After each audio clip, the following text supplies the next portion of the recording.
நேரில் வந்திருக்கிற சொந்த பந்தங்களே, நேரகில் பார்த்து கொண்டிருக்கக்கூடிய உலக தமிழர்களே, தமிழக வெற்றி கழகத்தினுடைய வெற்றி தலைவர், வருங்கால முதல்வர், தமிழ்நாட்டின் தலையெழுத்தை மாற்ற போகிற மந்திரம், தர்மத்தாயின் தல புதல்வன், உங்கள் முன்னால் ஈரோடு மண்ணில் நம் கொள்கை தலைவர் மண்ணில் வெற்றி தலைவர் இதோ வருகிறார்.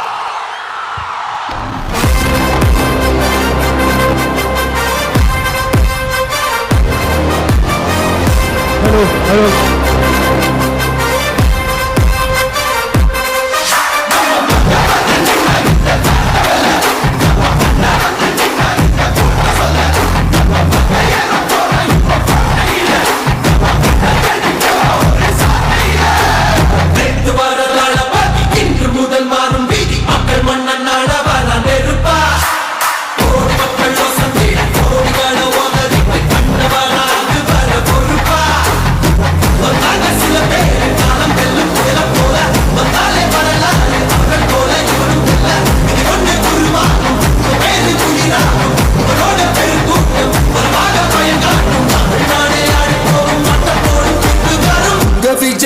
விஜய் உயிர் என்ன வரனா,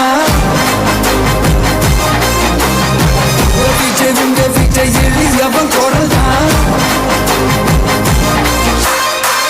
விஜய் தனியால் இல்ல கடல்னா.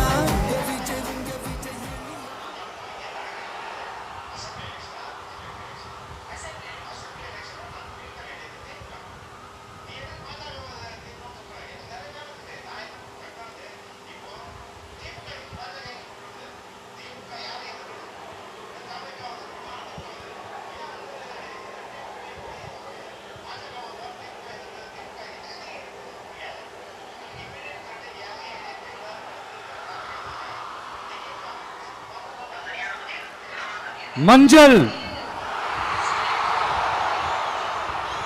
மஞ்சள்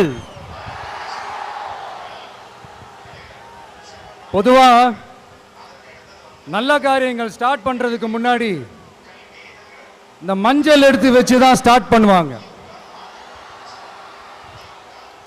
நம்ம வீட்டில் கூட நம்ம அம்மா அக்கா தங்கைகள் நமக்காக நாம நல்லா இருக்கணும்ன்றதுக்காக மஞ்சள் புடவை கட்டிக்கிட்டு தான் வேண்டிக்குவாங்க.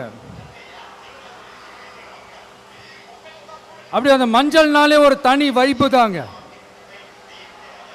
நம்ம கொடியில கூட அந்த வைப்ரண்டான அந்த எனர்ஜெட்டிக்கான அந்த மஞ்சள் இருக்குமே, அந்த மாதிரி மங்களகரமான மஞ்சள் விளையிற பூமி தான் இந்த ஈரோடு பூமி. இங்க வந்து மஞ்சளை பத்தி பேசாம வேற எங்க போய் பேசுறது? அது மட்டும் இல்ல, இங்க ஒரு மகத்தான ஒரு மனிதரை பத்தி நம்ம பேசியே ஆகணும். இந்த ஈரோடு மண் விவசாயத்துக்கும் பேர் போன மண். இங்க நடக்கிற அந்த விவசாயத்துக்கு மிக முக்கியமான ஒரு கவசமா இருக்கிறது என்ன தெரியுமா? காலிங்கராயன் அணை, காலிங்கராயன் கால்வாய். காலிங்கராயன் அணை கட்டினதுலையும் கால்வாய் வெட்டினதுலையும் உயிரான உணர்வு பூர்வமான நிறைய விஷயங்கள் இருக்குது. அப்படி அந்த ப்ராசஸ்ல அவர் அந்த அணை கட்டும் போதும் கால்வாய் வெட்டும் போதும் ரொம்ப சோர்வடைஞ்சிட்டாராம். அப்ப அவங்க அம்மா அதை பார்த்துட்டு சொன்னாங்களாம், மகனே காளிங்கா, தயிர் வித்த காசு தாழ்வாரம் வரைக்கும் இருக்குது, மோர் வித்த காசு முகுட வரைக்கும் இருக்குது, அதை எடுத்துக்கிட்டு போய் அணைய கட்டியா கால்வாய வெட்டியான்னு சொல்லி தைரியம் கொடுத்தாங்களாம். பெத்த அம்மா கொடுக்கிற அந்த தைரியம் இருக்கு பாருங்க, அதை தாண்டி வேற எதுவுமே கிடையாதுங்க. ஒரு மனுஷனால எதையும் சாதிச்சு காட்ட முடியும். அப்படி ஒரு தைரியத்தை தான் இப்ப நீங்க என்னுடைய அம்மா அக்கா தங்கைகள் நண்பா, நண்பிகள், தோழர்கள் எல்லாரும் எனக்கு கொடுத்திருக்கிறீங்க அதே தைரியத்தை, அதே துணையா என் கூட நிக்கிறீங்க. இதை எப்படி நம்ம பிரிச்சு விடலாம், இதை எப்படி நம்ம கெடுக்கலாம், என்னெல்லாம் அவதூறுகள் நம்ம விஜய் மேல சொல்லி மக்களை நம்ப வைக்கலாம், என்னெல்லாம் சூழ்ச்சிகள் நம்ம விஜய் மேல பண்ணி மக்களை நம்ப வைக்கலாம். இப்படி சூழ்ச்சிகளை மட்டுமே நம்பி குழப்ப நடத்துற சில சூழ்ச்சிக்கார கூட்டங்கள் இதை தொடர்ந்து செஞ்சுக்கிட்டு தான் இருக்கு. ஆனா அவங்களுக்கு தெரியாது இது இன்னைக்கு நேத்து வந்த உறவு இல்ல, கிட்டத்தட்ட 30-33 வருஷத்துக்கு மேல இருக்கிற உறவு. ஏன் நான் சினிமாவுக்கு வந்தப்போ எனக்கு வயசு 10, அப்பல இருந்தே இந்த உறவு ஸ்டார்ட் ஆகி போயிட்டு இருக்கேன்னு அவங்களுக்கு தெரியாம போச்சு. அதனால என்ன பண்ணாலும், நீங்க என்ன ட்ரை பண்ணாலும், எல்லாத்தையும் விட்டுட்டு மக்களுக்காக வந்திருக்கிற இந்த விஜய மக்கள் ஒரு நாளும் கைவிட மாட்டாங்க. மக்கள் கூடவே நிக்கிறாங்க, கூடவே நிப்பாங்கன்னு அவங்களுக்கு தெரியாம போச்சு. என்னப்பா நிப்பீங்கல்ல? உங்களை நம்பிதாப்பா வந்திருக்கிறேன். அதான் இந்த சத்தம் தாங்க வாழ்நாள் பூரா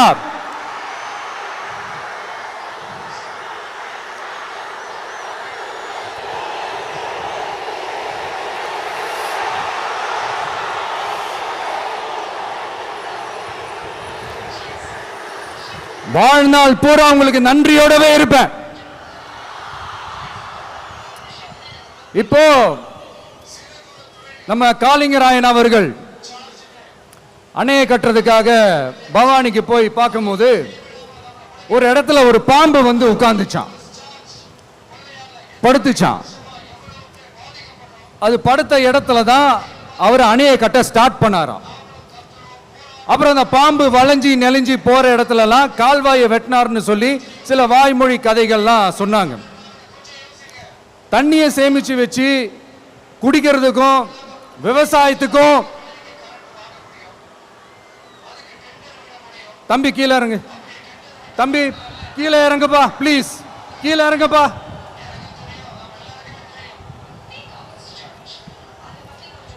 ஓகே, தேங்க்யூ தேங்க்யூ. கீழே இறங்குங்க, கீழே இறங்குப்பா. நீ இறங்கினாதான் முத்தம் கொடுப்பேன்.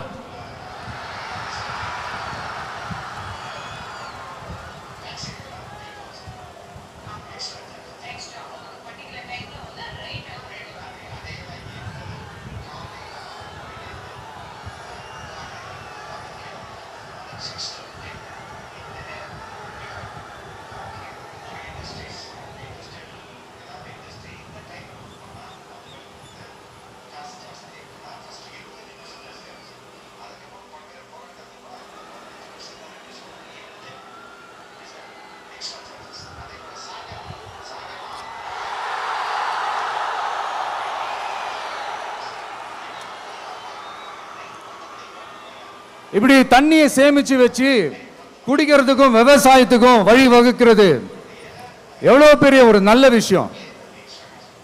ஸோ இந்த மாதிரி நல்ல விஷயங்கள்லாம் செஞ்சிட்டு கதைகள் சொன்னா பரவாயில்ல, எதுவுமே செய்யாம கதைகளை மட்டும் அடிச்சு விடுறது எப்படி? அத்திக்கடவு அவிநாசி திட்டத்தை இன்னும் விரிவுபடுத்தினா அந்த 3 மாவட்டத்தில் இருக்கிற லட்சக்கணக்கான மக்களுக்கு எவ்வளவு பிரயோஜனமா இருக்கும். எத்தனையோ லட்சம் ஏக்கர் நிலங்கள்ல விவசாயம் நடத்தினா எவ்வளவு பிரயோஜனமா இருக்கும். ஏன் அதெல்லாம் பண்ண மாட்டேன்றீங்க? வள்ளுவர் கோட்டத்துக்கு காட்டுற அக்கறைய இங்க மக்கள் வாழ்வாதாரத்தில் கொஞ்சம் காட்டலாம்ல, ஏன் காட்ட மாட்டேன்றீங்க? இங்க என்ன கவர்மெண்ட் நடத்துறாங்களா இல்ல கண்காட்சி நடத்துறாங்களா? இந்த 21ஆம் நூற்றாண்டிலே மக்களை பத்தி எதுவுமே யோசிக்கிறது இல்ல. ஆனா அந்த காலத்திலேயே இது எல்லாத்தையும் பத்தி யோசிச்ச மக்களை பத்தி, குடிக்கிற தண்ணியை பத்தி, விவசாயத்தை பத்தி, அணை கட்டுறதை பத்தி, கால்வாய் வெட்டுறதை பத்தி, இதெல்லாம் எங்கிருந்து பவானியிலிருந்து நொய்யலாறு வரைக்கும் கால்வாய் வெட்டி இது எல்லாத்தையும் பத்தி யோசிச்ச காளிங்கராயன் அவர்களுக்கு கோடி கும்பிடு போட்டாலும் பார்த்தாதுங்க. இப்படி அந்த காலத்துல இருந்த ஒரு ஹீரோவை பத்தி பேசிட்டு இந்த காலத்துல, அதாவது 1920th செஞ்சுரியில இருந்த ஒரு ஹீரோவையும் பத்தி நம்ம பேசி ஆகணும்ல. ஒருத்தர் இலகிய மனம் கொண்ட ஹீரோனா, இன்னொருத்தர் இரும்பு மாதிரி அயன் மேன் தான். எஸ், நம்ம ஈரோடு கடப்பாறை தான்.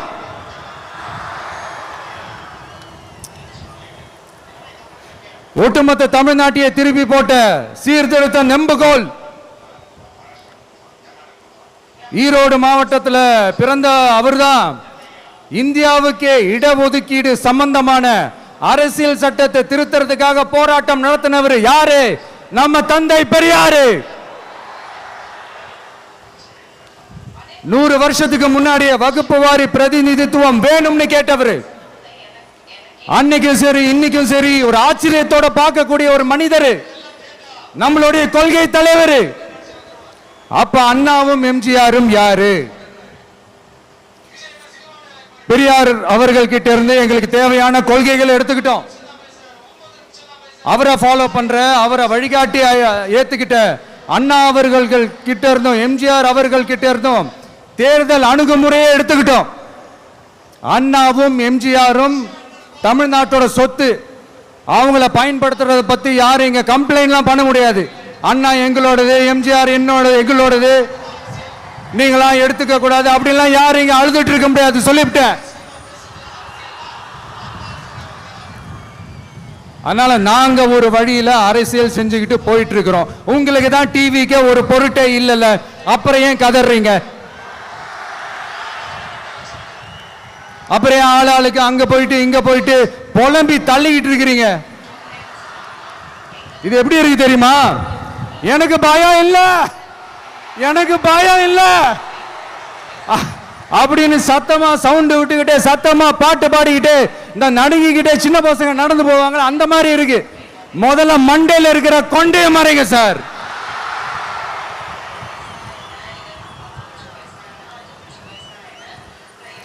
சும்மா மாறு வேஷத்துல மறு வச்சுக்கிட்டு மீடியா ஆளு, ரேடியோ ஆளுன்னு இவங்க ஆளுங்களே மாத்தி மாத்தி அனுப்பிக்கிட்டு, இதெல்லாம் என்ன மக்களுக்கு தெரியாதுன்னு நினைச்சிட்டு இருக்கீங்களா? மக்கள் எல்லாத்தையும் உன்னிப்பா கவனிச்சிட்டு இருக்காங்க. அதனாலதான் சொல்றேன், உங்களுக்கு நீங்க கொள்ளையடிச்சு வச்சிருக்கிற காசு தான் துணை. ஆனா எனக்கு என் மேல எல்லையில்லா பாசம் வச்சிருக்கிற இந்த மாசு தான் துணை.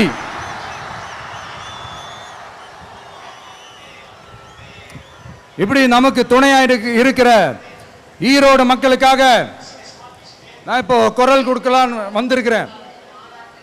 சரி, இப்ப விஷயத்துக்கு வருவோம். பெரியார் அவர்கள் கிட்ட இருந்த அந்த செல்வாக்கையும் அந்த பதவிகளையும் அந்த பவரையும் வச்சுக்கிட்டு அவர் என்ன சொன்னார் தெரியுமா?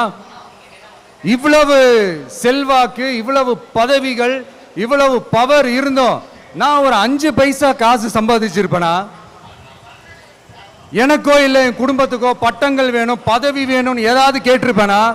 இல்லை ஏதாவது லாபம் பார்த்துருப்பேனா? இல்லை எதுக்காவது ஆசைப்பட்டிருப்பேனா? ஆனா அவர் பேரை சொல்லிக்கிட்டு, அவருடைய கொள்கையை ஃபாலோ பண்றதா சொல்லிக்கிட்டு இப்ப ஆட்சியில இருக்கிறவங்க என்னெல்லாம் செய்யறாங்கன்னு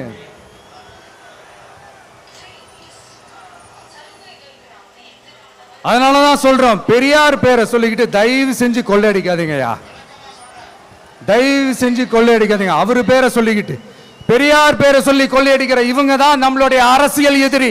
மக்களை நீங்க சொல்லுங்க, நம்மளுடைய அரசியல் எதிரி யாரு? நம்மளுடைய கொள்கை எதிரி யாரு? ரிப்பீட், நம்மளுடைய அரசியல் எதிரி யாரு? நம்மளுடைய கொள்கை எதிரி யாரு? உங்களுக்கு புரியுது இல்ல? எனக்கு அது போதும்யா, எனக்கு வேற எதுவுமே தேவையில்லை.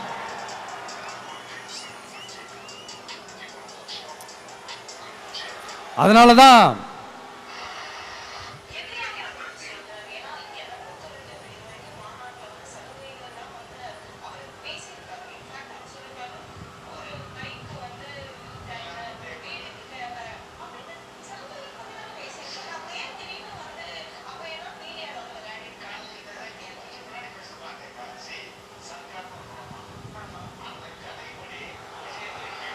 உங்களுக்கு நம்மளை பத்தி நம்ம அரசியலோட நீங்க எல்லாரும் என்னோட அரசியலோட கனெக்டடா இருக்கீங்கன்றது ரொம்ப தெளிவா தெரியுது. அதனால எனக்கு அது போதும். அதனாலதான் எதிரிகள் யாருன்னு சொல்லிட்டு களத்துக்கு வந்திருக்கிறோம். அதனால அவங்கள மட்டும் தான் எதிர்ப்போம். அதுவும் அந்த எதிரிகள் யாரு இப்போ இங்க 2026 சட்டமன்ற தேர்தலில் களத்தில் இருக்கிறாங்களோ அவங்கள மட்டும் தான் எதிர்ப்போம். சும்மா களத்திலே இல்லாதவங்களையும் களத்துக்கும் அவங்களுக்கும் சம்பந்தமே இல்லாதவங்களையும் எதிர்க்கிற ஐடியாலாம் இல்ல பாஸ். நீங்க கேட்கிறீங்கன்றதுக்காகலாம் எதிர்த்துட்டு இருக்க முடியாது பாஸ். எங்களுக்கு நிறைய வேலை இருக்குது.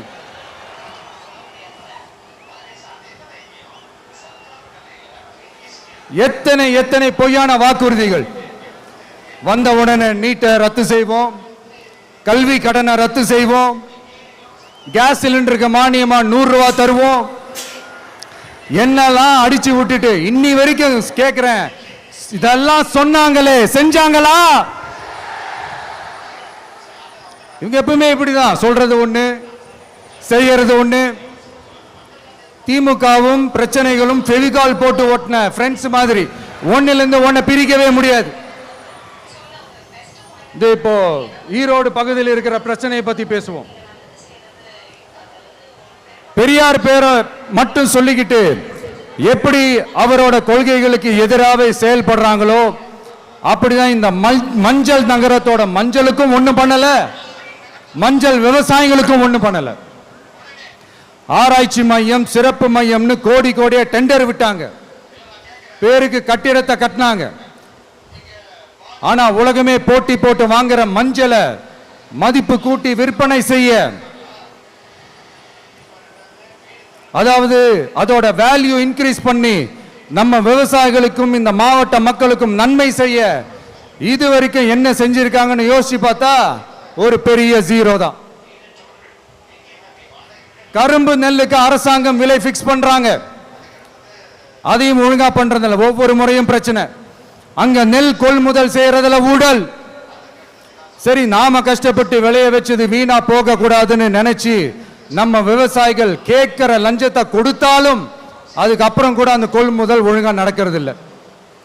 அதையும் தாண்டி ஏதோ ஒரு விலை விவசாயிகளுக்கு கிடைக்குது. அப்படிலாம் இல்லாம ஒழுங்கா நேர்மையா நம்ம மஞ்சளுக்கும் நியாயமான விலை பிக்ஸ் பண்ணி தரமான விதைகளை கொடுத்தா என்ன குறைஞ்சா போயிடுவாங்க? இதெல்லாம் யோசிக்கிறதுக்கு அவங்களுக்கு நேரமே இல்லை. 24x7 அவங்களோட யோசனை என்ன தெரியுமா? இந்த விஜயை எப்படி முடக்கலாம், தமிழக வெற்றி கழகத்தை எப்படியெல்லாம் முடக்கலாம், அப்படிதான் அவங்களுடைய சிந்தனையே 24x7. எத்தனையோ வருஷத்துக்கு முன்னாடி நம்ம காளிங்கராயர் நதிகளின் இணைப்புக்கு முன்னோடியா இருந்தார். பவானி ஆத்துல வர அதிகமான தண்ணீர் அணை கட்டி தேக்கி தண்ணீர் வறட்சியான பகுதிகளுக்கு அனுப்பினார். ஆனா இன்னைக்கு இவ்வளவு நவீன வசதிகள் இருந்தோம், இவ்வளவு சயின்ஸ் வளர்ச்சிகள் இருந்தோம், இவ்வளவு டெக்னாலஜி வளர்ச்சிகள் இருந்தோம், அவங்க வாக்குறுதியில் ஒன்று கொடுத்தாங்கல்ல, பவானி நொய்யலாறு அமராவதி 6 இணைப்பு திட்டத்துக்கு ஒரு துரும்ப கூட கிள்ளி போடல. வாக்குறுதி நம்பர் 103 சொன்னாங்களே செஞ்சாங்களா? சரி, இதாவது ஒரு பெரிய ப்ராஜெக்ட் வைங்க. ஆறுகளை சுத்தப்படுத்த பல்லாயிரம் கோடி நிதி ஒதுக்குவோம், தமிழ்நாட்டில் உள்ள ஆறுகளை சுத்தப்படுத்துவோம்னு சொன்னாங்களே செஞ்சாங்களா? ஆனா ஆத்து மணலை கொள்ளையடிக்கிறதுல மட்டும் வேலையை கரெக்டா செய்வாங்க. இதை நான் ஏன் திரும்ப திரும்ப சொல்றேன்னா, மக்களே நீங்க புரிஞ்சுக்கணும். கொஞ்சம் மசந்தா மற்ற மாவட்டங்கள்ல மணல் காணாம போன மாதிரி, மலைகள் காணாம போன மாதிரி, நம்ம மாவட்டத்தில் தனி வளத்தை கொடுத்த செம்மண்ணும் காணாம போறதுக்கு வாய்ப்பு இருக்கு மக்களே. நம்ம மண்ணுக்கும் நம்ம ஆத்துக்கும் நம்ம விவசாயிக்கும் தான் இந்த மோசமான நிலைமை. அதனால ஏதாவது தொழில் செஞ்சு பிழைக்கலாம்னு பார்த்தா அதுக்கும் எங்க விடுறாங்க. தொழில்னு பார்த்தா 30% நெசவாளர்களுக்கு கூலி பாக்கி. அரசாங்கம் நம்ம நெசவாளர்கள் கிட்ட இருந்து கொள்முதல் செய்த வேட்டி சேலைக்கான கூலியை கூட போராடித்தான் வாங்க வேண்டியதா இருக்குது. அது சலுகையோ உதவியோ நலத்திட்டமோ கிடைக்காது. நம்ம உழைப்புக்கான ஊதியம், நம்மளோட உரிமை, அதுக்கே போராட வேண்டிய நிலையில தான் இந்த அரசாங்கம் நம்மளை வச்சிருக்கு. நல்லா பார்த்துக்கங்க மக்களே, உரிமைக்கு குரல் கொடுத்தவங்க தான் இவங்க. சிறு குறு தொழில்கள் பீக் ஹவர்ஸ் சார்ஜ்னு கரண்ட்டுக்கு அநியாய விலை வச்சு அதையும் செய்ய விடாம நம்மளை முடக்கிடுறாங்க. அந்த பீக் ஹவர்ஸ் சார்ஜ் கொள்ளையால எத்தனை வருஷமா எவ்வளவு பேர் பாதிக்கப்படுறோம், எவ்வளவு தொழில்கள் பாதிக்கப்படுது. நாமளும் கத்துறோம், போராடுறோம், கோரிக்கை வைக்கிறோம். எதையாவது இவங்க கண்டுக்கிறாங்களா? கொஞ்சம் யோசிங்க. ஏன் கண்டுக்க மாட்டேன்றாங்கன்னு கொஞ்சம் யோசிங்க. அப்போதாங்க பிரைவேட்ல அதிக விலைக்கு கரண்ட் வாங்க முடியும், அதுக்கு டெண்டர் விட முடியும். அப்படி டெண்டர் விட்ட மேட்டர்ல எல்லாம் என்ன நடக்கும்னு உங்களுக்கும் தெரியும், எனக்கும் தெரியும், நம்ம எல்லாருக்குமே தெரியும். இந்த மாதிரி ஈரோடுல மட்டும் இல்ல, எந்த மாவட்டத்துக்கு போனாலும் பிரச்சனைகள் மேல பிரச்சனைகள் தான்.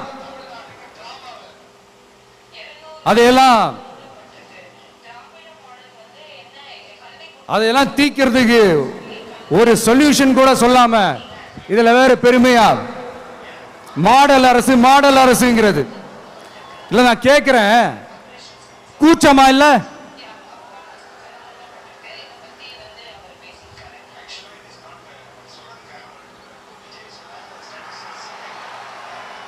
இதெல்லாம் கேட்டா அப்படியே நம்ம பக்கம் யூட்டர்ன் அடிச்சு வந்துருவாங்க. விஜய் என்ன அரசியல பேச மாட்டேன்றாரு, விஜய் என்ன சினிமா டயலாக் மாதிரி பேசுறாரு, விஜய் என்ன பஞ்ச் டயலாக் பேசுறாரு, விஜய் என்ன 10 நிமிஷம் தான் பேசுறாரு, 9 நிமிஷம் தான் பேசுறாரு. நான் எத்தனை நிமிஷம் பேசினா உங்களுக்கு என்ன சார்? நான் எப்படி பேசினா உங்களுக்கு என்ன சார்? உள்ள விஷயம் என்னன்னு பாருங்க சார். ஒவ்வொரு மாவட்டத்துக்கும் போய் மக்கள் ஃபேஸ் பண்ற பிரச்சனைகளை எடுத்து பேசிட்டு இருக்கிறேன். பின்ன அது அரசியல் இல்லாம வேற எதுதான் அரசியல்? உங்களை மாதிரி தனிப்பட்ட முறையில் தரக்குறைவா அசிங்க அசிங்கமா பேசுறதுதான் அரசியல்னா அந்த அரசியல் நமக்கு வராது. வராதுன்னா நல்லாவே வரும்.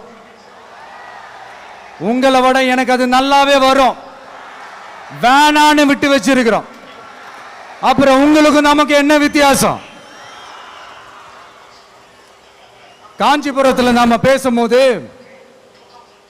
இந்த மாதிரி உங்களால் அமைக்கப்பட போற ஆட்சியில நம்ம ஆட்சிக்கு வந்த உடனே என்னெல்லாம் செய்ய போறோம்ன்றது சிலது சொன்னோம்.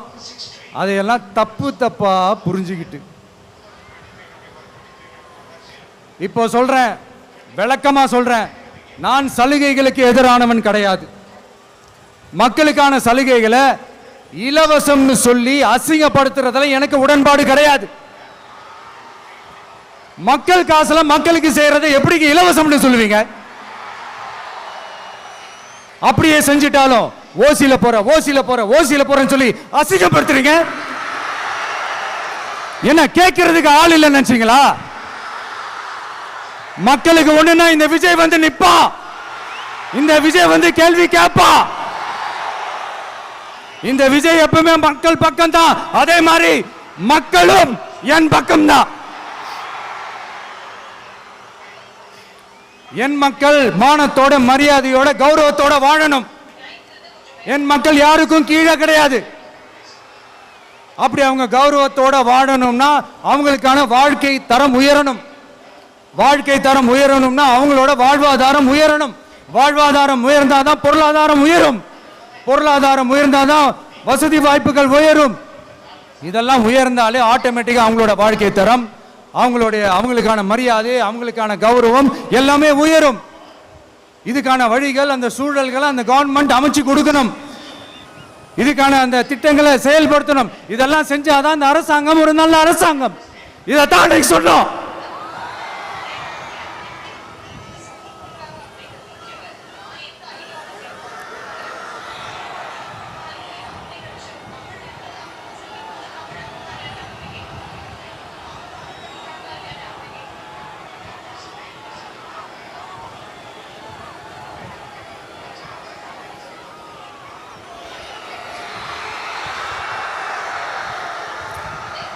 இதைத்தான் அன்னைக்கு சொன்னோம். உடனே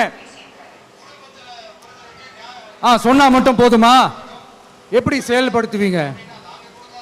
நாங்க என்ன வாயிலே வடை சுடுறதுக்கு டிஎம்கேவா? டிவிகேடா?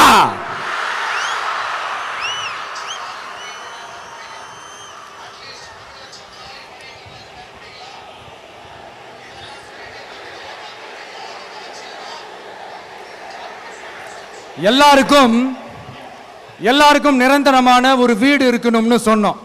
உடனே எங்க ஆட்சியிலே நாங்க எல்லாரும் வீடு கட்டி கொடுத்துட்டோமே அப்படிங்கிறது இல்ல. நான் கேட்கிறேன், இங்க உங்களை தான் கேட்கிறேன், இங்க வாடகைக்கு இருக்கிறவங்களே இங்க யாரும் இல்லையா?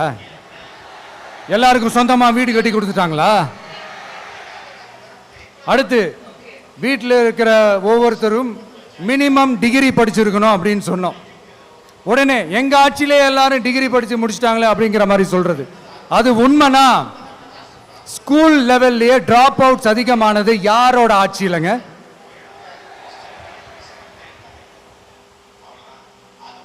பசங்க பிள்ளைங்க யாரும் ஸ்கூல்ல சேரலன்னு சொல்லிட்டு எனக்கு தெரிஞ்சு 207 கவர்மெண்ட் ஸ்கூல்ஸ் மூடினது யாரோட ஆட்சியிலங்க?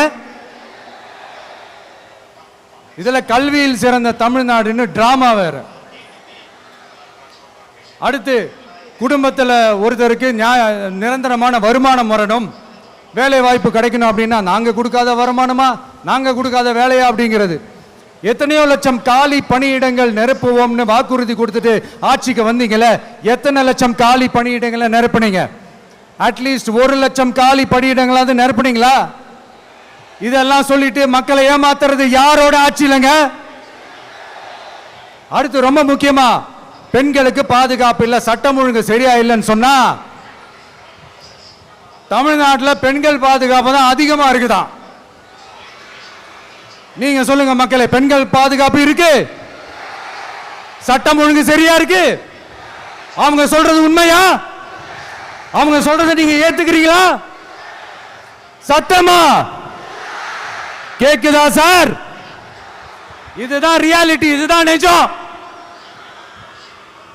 நம்மளுடைய ஆட்சியில சட்டம் ஒழுங்குல சமரசமே இருக்காது. அதனாலதான் இவ்வளவு ஸ்ட்ராங்கா சொல்றோம், தைரியமா இருங்க மக்களே.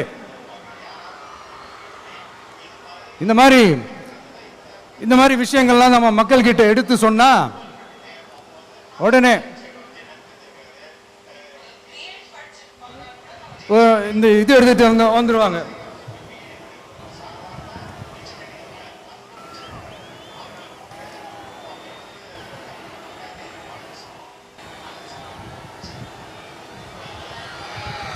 இந்த மாதிரி இதெல்லாம் என்னென்ன செய்ய போறோன்றது சிலதெல்லாம் காஞ்சிபுரத்தில் சொன்ன மாதிரி சொன்னா எல்லாத்தையும் தப்பா திருச்சி பேசிக்கிட்டு அவதூறு பரப்பிக்கிட்டு. நான் கூட யோசிப்பேன், எம்ஜிஆர் அவர்களும் மேடம் ஜெயலலிதா மேடம் அவங்களும் ஒரே வார்த்தையில சொல்லி இந்த திமுகவை காலி பண்ணாங்கல்ல. நான் கூட யோசிப்பேன், ஏன் இவ்வளவு ஹார்ஷா பேசுறாங்க, ஏன் இவ்வளவு ஹார்ஷா அவங்கள திட்டுறாங்கன்னு யோசிச்சது உண்டு. இப்பதானே புரியுது. அவங்க 2 பேரும் சொன்னதை இப்ப நானும் ரிப்பீட் பண்றேன். திமுக ஒரு தீய சக்தி, திமுக ஒரு தீய சக்தி, திமுக ஒரு தீய சக்தி, திமுக ஒரு தீய சக்தி, தீய சக்தி, தீய சக்தி, தீய சக்தி. என் நெஞ்சில் குடியிருக்கும் ஈரோடு மக்களே,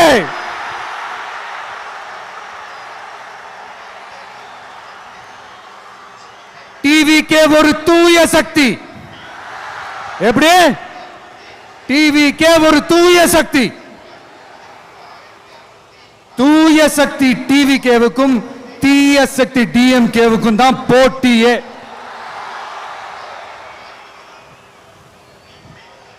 என்ன முடக்கலாம்னு நினைக்கிறீங்க, ஆனா இந்த சத்தத்தை ஒரு நாள் உங்களால முடக்க முடியாது.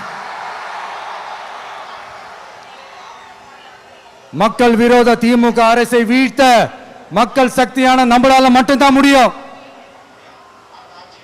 அண்ணன் செங்கோட்டையன் அண்ணன் அவர்கள் நம்ம கூட வந்து சேர்ந்தது நமக்கு ஒரு மிகப்பெரிய ஒரு பலம். அந்த மாதிரி செங்கோட்டையன் அண்ணன் அவர்கள் மாதிரி இன்னும் நிறைய பேர் வந்து சேர இருக்கிறாங்க. அவங்க எல்லாருக்குமே அந்த உரிய அங்கீகாரத்தை கொடுப்போம். அது மட்டும் இல்லை, அப்புறம் இன்னொரு விஷயம் சொல்ல மறந்துட்டேன்.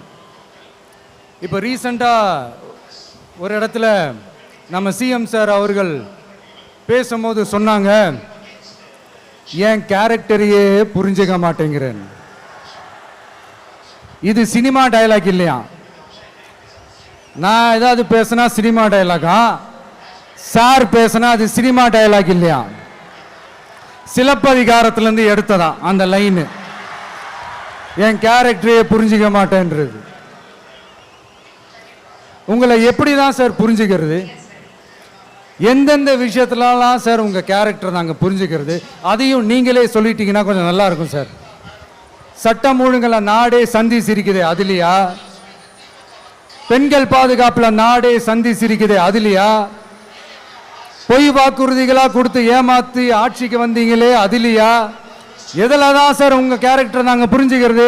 ஆனா ஒண்ணு, தமிழ்நாட்டில் ஆட்சி செய்யற நீங்களும் சரி, ஒன்றியத்தில் ஆட்சி செய்யறவங்களும் சரி, நீங்க ரெண்டு பேரும் முதல்ல என்னோட கேரக்டரை புரிஞ்சுக்கணும் சார். என்னோட கேரக்டர்னு சொன்னது நம்ம மக்களோட கேரக்டர். 2026 சட்டமன்ற தேர்தலோட அந்த கேரக்டரே கொஞ்சம் வேற மாதிரி சார். அதை கொஞ்சம் தயவு செஞ்சு நீங்க புரிஞ்சுக்கணும் சார். புரிஞ்சுக்கலன்னா மக்களே உங்களுக்கு புரிய வைப்பாங்க சார். கான்பிடண்டா இருங்க சார், நல்லதே நடக்கும் சார். வெற்றி நிச்சயம் சார். மீண்டும் சந்திக்கும் வரை நன்றி, வணக்கங்க சார். நண்பா, நண்பிகள், இங்க வந்து எல்லாம் வந்து பார்த்தோம், எல்லாம் நல்லபடியா நடந்தது. சேஃபா வந்துட்டு சேஃபா வீட்டுக்கு போயிடுங்க. எனக்கு எல்லாத்தையும் விட நீங்க தான் எனக்கு முக்கியம். தயவு செஞ்சு சேஃப்டியா போயிட்டு வாங்க. ஒரு ஈரோடு செல்ஃபி ஒன்று எடுப்போமா?